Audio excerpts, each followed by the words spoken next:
All right, sales of electric vehicles rose worldwide last year, mostly led by Europe and China. Global sales of electric cars totaled around 7.8 million units in 2022. That is up 68% from the previous year.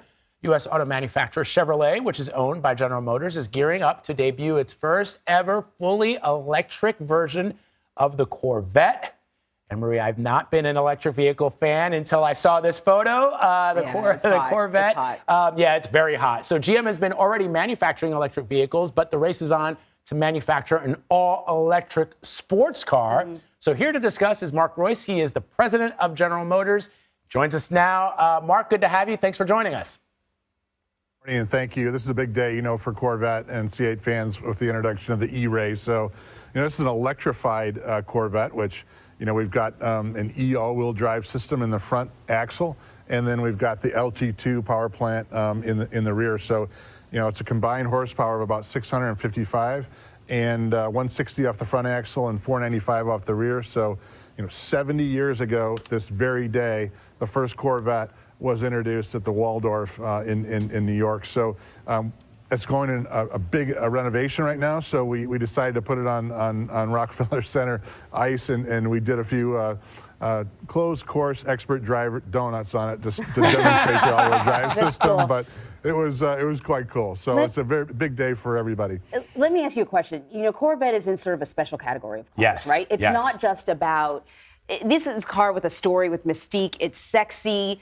We can see that the car is sexy on the outside. We know that the cars are fast. At this point, people know that EV cars can be very fast. There was a time when you didn't think. But there's something that EV cars don't have, right? That gas cars do. They don't have that purr.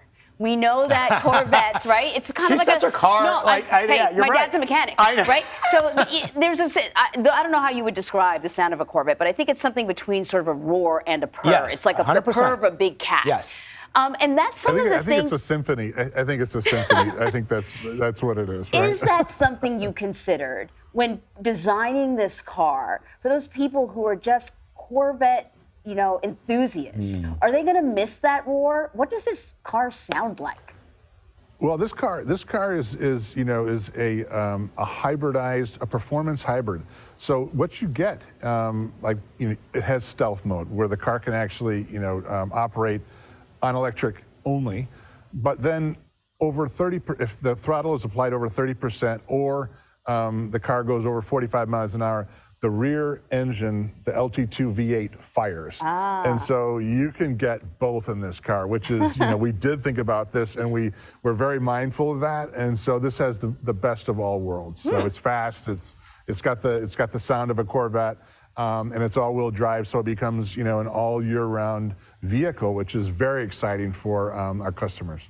So let's talk about some of your rivals in this space. Dodge is coming out with the Challenger E-Muscle, and I agree with Anne-Marie. You don't have to have E in every single thing that's electric, but I get it. I do love the name Stingray. E-Ray, I like Stingray. But you got Challenger E-Muscle, you got the electric version of the Porsche 718.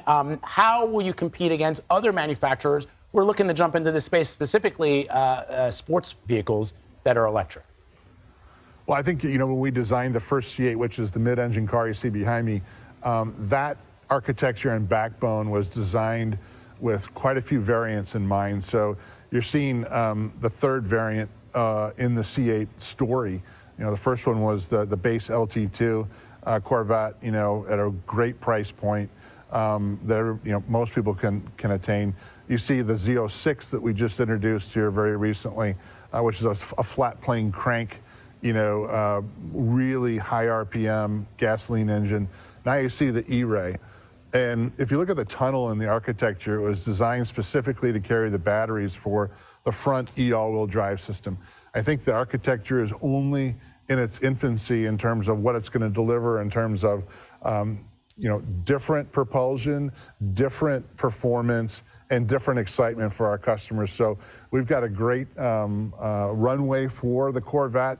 And, we just keep raising the bar here, and we're going to keep doing that. So we did that when we architected the car, and I just can't wait to see see the excitement as people get to drive this car behind me for the first time. So we know that GM is going to has plans to be really aggressive when it comes to electric vehicles, and the hope is, I think we heard from your CEO that the expectation is that electric vehicles will be profitable by 2025.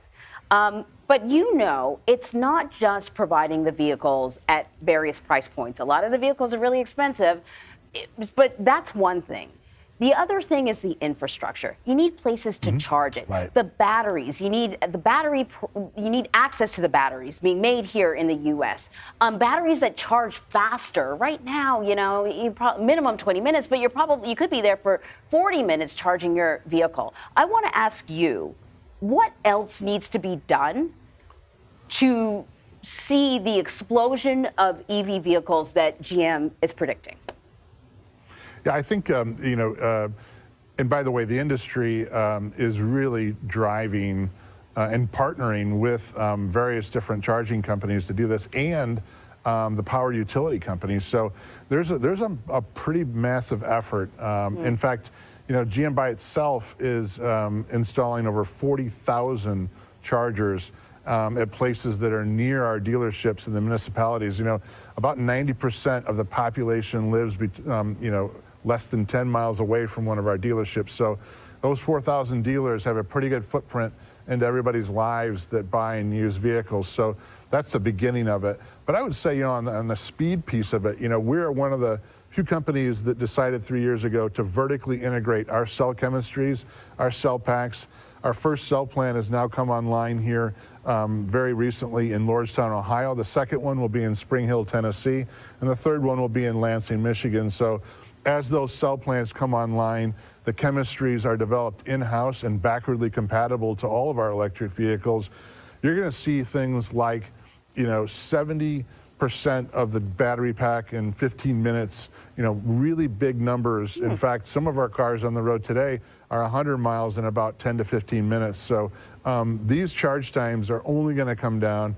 And the infrastructure, it's pretty nice when you can charge, either in an apartment building or a house or wherever you're living.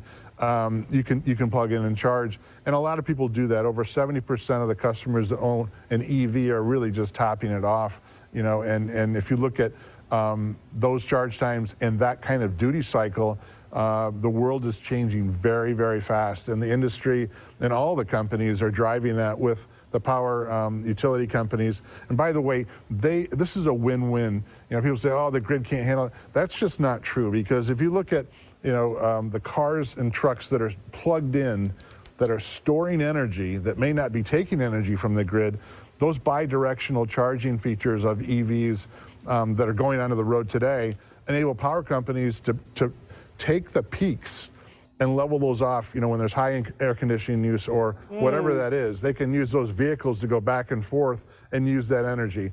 And the customers will benefit from that because they'll charge, in a less expensive time frame and then give that back to the grid. And it's a lot less expensive than power companies actually capitalizing new power plants. And that's a pretty tough deal. So that's a sort of a picture of that. So Mark, real quick before you go in 10 seconds, how much will it cost us? The Corvette. Oh, the Corvette. This Corvette is $1,000 less than the 06, which is 06 is 105. This is 104, and so that's where it starts. And it's a pretty awesome car to drive. So we'll see the driving impressions when it comes. So Very cool. Not $500,000. It's not $1 million. It's right in the wheelhouse of Corvette, and very, very quickest in history. So very exciting. Yeah. Mark Royce, thanks you so much for spending time with us. Thank you, Anne-Marie and Vladimir. I really appreciate it. Thanks for your time today.